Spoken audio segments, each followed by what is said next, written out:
As we seen in the last episode, Blake removes his clothes, and his half-body is covered with marks. Anthea washed his body with the towel thinking he was just 8 years old and his half-body was already covered with the mark. When she touches the mark, Blake tells him not to touch it or she will get infected. She scolded him, telling him if one more time you say that word make her angry. She washed Blake back by singing My Little Hubby Chubby Tummy. Blake gets embarrassed and tells her he does not have a chubby tummy. Anthea explains it is just a song and you have a chubby tummy makes him sad. She says it is just a joke and cheers him, which makes Blake happy. After that, Anthea received a gift and an apology letter from Richard. In the letter, he apologized for what happened yesterday and sent a gift as a token. Anthea feels something fishy or he wants her to become his spy. Anthea tells maid Melissa to send this gift back to him, but think to get quite serious when he sends one gift after another and Anthea refuses all his gifts and returns him. After that, servant Han comes suddenly and tells the princess that this time Richard sent a priceless treasure. That is a ring set with mermaid breath, which shocked Anthea and think Richard was crazy. Mermaid breath is a mana stone that contains the power of the sea. Only a few exist in the entire world. In the novel, Richard gives this ring to Diana. Anthea thinks Richard will do whatever to make her his spy. In the novel, this ring is described as the most beautiful jewel in the world. But Anthea refuses to take this ring and tells servant Han to return this to Richard. After a few days, Anthea made Melissa and Edmund go to the blacksmith shop. Anthea showed him the drawing of a cauldron and asked him to make one. The smiths agreed to make one and Anthea thanked him. Then maid Melissa asked the princess if there was any place she wanted to visit. But Anthea said no, she wants to go to the palace because Blake will be worried about her, wondering where did she go. In the evening, Anthea returns to the palace. She was going to her room and she suddenly heard a noise. That was Blake. He hugs her, asking her, do you spend a nice time in the town? She said yes and she had a nice day. Blake was worried about Anthea because it got too late for her to return.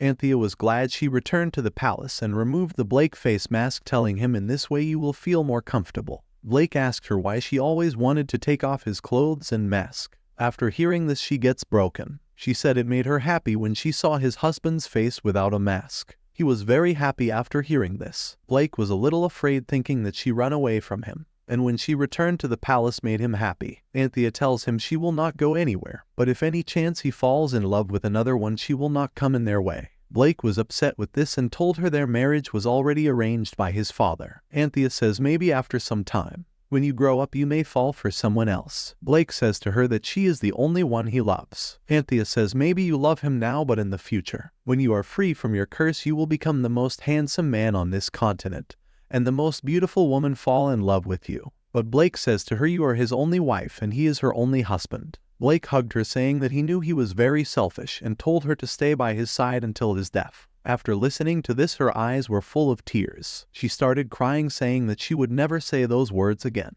Blake wiped his tears and suddenly servant Han came and said that Emperor Thenston had arrived at the palace. Anthea knew that someday Emperor Thenston would return. Finally, the Emperor Thenston returns. He is the Blake father and he is the most powerful emperor in all history. Blake asked him if the emperor returns safely. Servant Han says yes. Tell him the Majesty has not had a single scratch after defeating the Door of Darkness. Blake glad his father to return safe and he put his mark back. Servant Han tells Anthea that the blacksmith has come to see her. She goes with Servant Han to meet blacksmiths. On her way, Servant Han apologizes to her, saying her the blacksmith is not the one who called you. She asks him did Emperor Thenston was the one who summoned her. Servant Han says yes. Anthea had a feeling that Emperor Thenston would want to see her. Besides, Servant Han made this story so that Blake would not get upset. In the novel, Servant Han was willing to risk his life to protect Prince Blake. Servant Han leads Anthea to the Emperor's hall. After Philip betrayed the goddess of light, his descendants were cursed for eternity. However, the goddess of light still loved the Emperor Philip,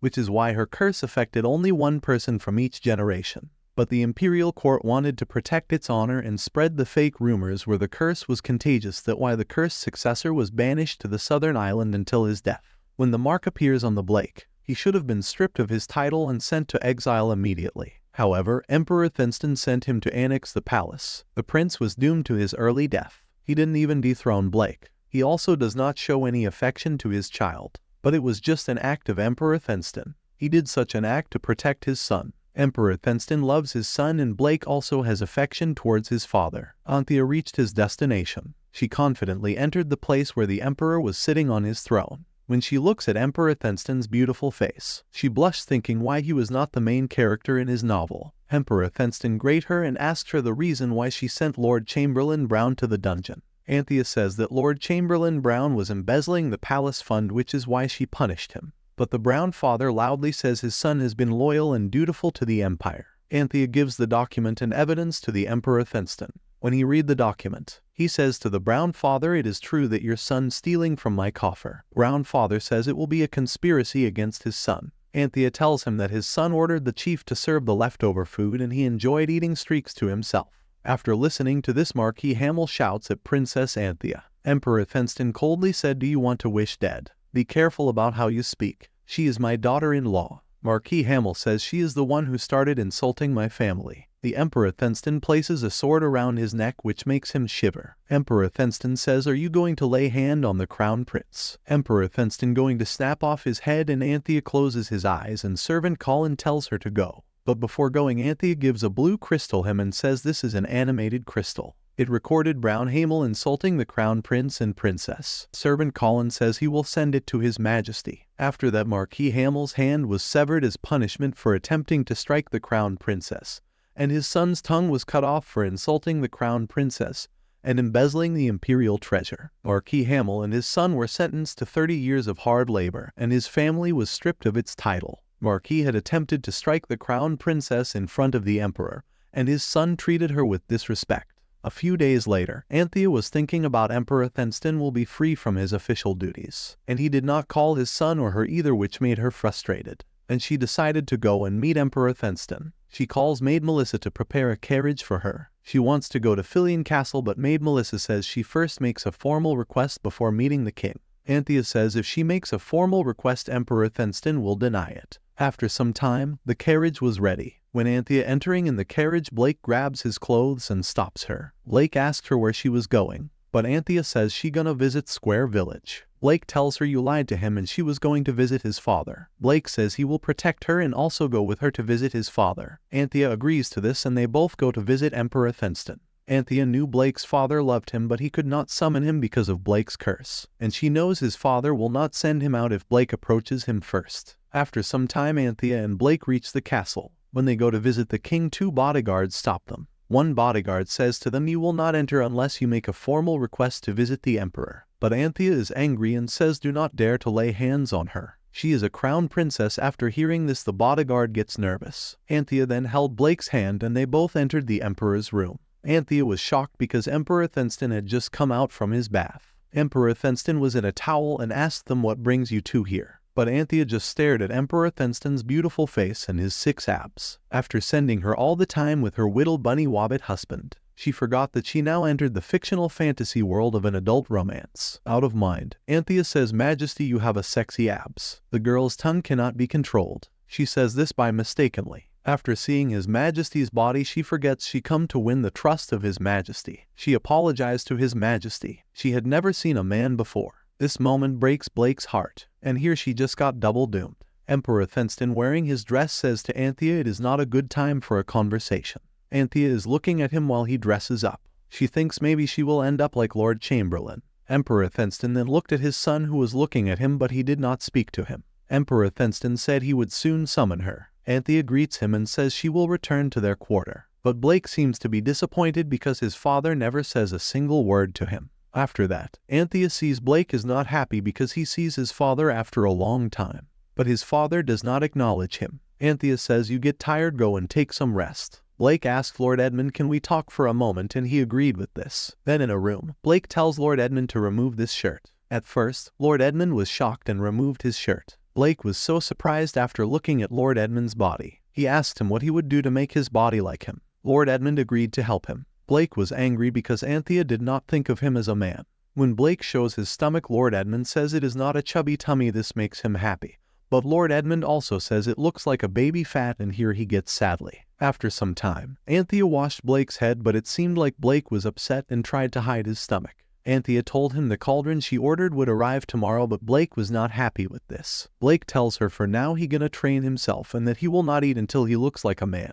Anthea remembers she says this word to the emperor, and Blake takes this seriously. Blake jumps on the bed and says he will not eat until his tummy is gone. Here, Anthea used her special move, and she tickles Blake and he tells her to stop. And then Anthea hugs him saying that she loves him and asks him to promise her he will not stop eating. Blake agrees with her and he smiles at her. On another side, a young boy named Unhan enters the Emperor's hall. He was the spy of Emperor Thenston. Emperor Thenston asked him did the crown prince and princess return to their castle. He said yes, they returned safely. Emperor Thenston thinks since Anthea's arrival, Blake has changed. First, he used to Shriver against him, but now Blake was standing tall against him full of confidence. The Emperor Thenston asked him his opinion on the crown princess, because Emperor Thenston was far away from Blake for a month and he was taking care of the Door of Darkness. Unhan said we can trust crown princess. Unhan has been secretly guarding the crown prince for the past month by the order of Emperor Thenston. Emperor Thenston wanted to see if courtiers would treat Blake badly in his absence, but it seemed like Unhan forgot about his mission and found himself observing Anthea. Maybe he fell in love with Anthea. Another day, finally Cauldron arrived and everyone appreciated Anthea. She just gets embarrassed with this. Anthea decides to cook dinner for all of them and Blake decides to help her in cooking. But suddenly Lord Colin arrived and told her that Emperor Thenston sent a gift and letter to her. Anthea was so surprised she never expected this. The letter has an imperial seal which confirms that this letter was sent by His Majesty. Lord Colin presents the gift sent by His Majesty, but Anthea was still confused by he sent all these gifts without any reason. Or maybe she compliments about his abs. Anthea decides to meet His Majesty. On other days, she gets dressed up to meet His Majesty. She just looks like an angel. When Blake saw her, he was stunned by his gorgeous look. Blake praised Anthea, telling her she is looking so pretty. Anthea thanked him and Blake said good luck to her. After that, Anthea meets Emperor Thenston and thanks him for his all gifts. Emperor Thenston asked her if she cared for the crown prince. Anthea says yes and the crown prince is her husband. Emperor Thenston also says many people despise him because of his curse, but Anthea told him those people were misled by false rumors and asked him, do you love your son?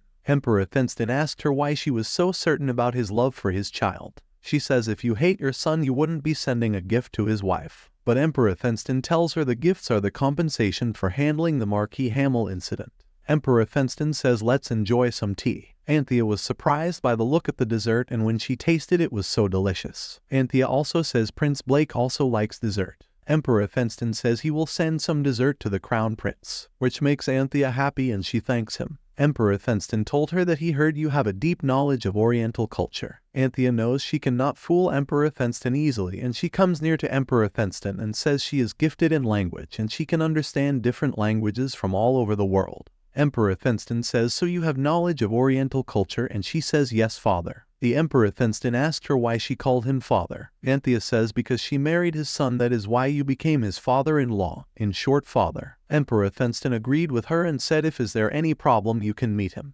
After that, Anthea prepared the food by using a cauldron and everyone was amazed with her cooking skill. And Unhan was watching all this secretly. Unhan fell under the love of Princess Anthea. Unhan is an emperor's shadow and his existence is unknown to the outside world. His life was saved by Emperor Thenston. That is why Unhan became his loyal shadow and carried out secret missions, and he never failed in his mission. However, this time Unhan cannot control himself because of the smell of the food inside the cauldron and Unhan decides to have one little bite from the cauldron, and he silently goes towards the cauldron. When he reaches and goes to take a bite, he heard the noise of someone coming. It was Anthea and she was surprised at how the Gamadot lid opened, and she noticed it was a cat. It was Unhan who turned into a cat. Cat weepy with tears and meow. Anthea thinks the cat must be hungry, and Cat stares at the cauldron and Anthea decides to feed him some food. Anthea gives some food to the cat. She watched him while he ate, and she cuddles him because of his soft fur. And suddenly Blake came and asked Anthea why you held this cat like this. Anthea says she was so nice and gentle. Blake asked her if the cat was he or she. Anthea gets curious and goes to check if the cat is he or she. The cat gets scared and runs immediately. After some time, Anthea comes to meet Emperor Thenston. Emperor Thenston asked her why she was there. Anthea said you tell her she can visit any time she wants. Anthea gave him tea which she made from scorched rice. Emperor Thenston also likes the tea and says she can visit him any time she wants. After that, Anthea was tired and lay on the bed, thinking she had spent a wonderful day today. Suddenly Blake came near to her, and you cannot expect what he says. He just said meow and Anthea was surprised. He hugged her saying he would be his cat if she liked only the cat. Prince became a cat for his princess. And again he says meow and Anthea cannot control herself and she hugs him and says you are just too adorable. On the other side, Richard was shocked by the report. In this report, Emperor Thenston sends gifts to Anthea every day. Richard thinks what kind of favor she did to his majesty. Emperor Thenston is the only person Richard respects, and he does whatever to impress him.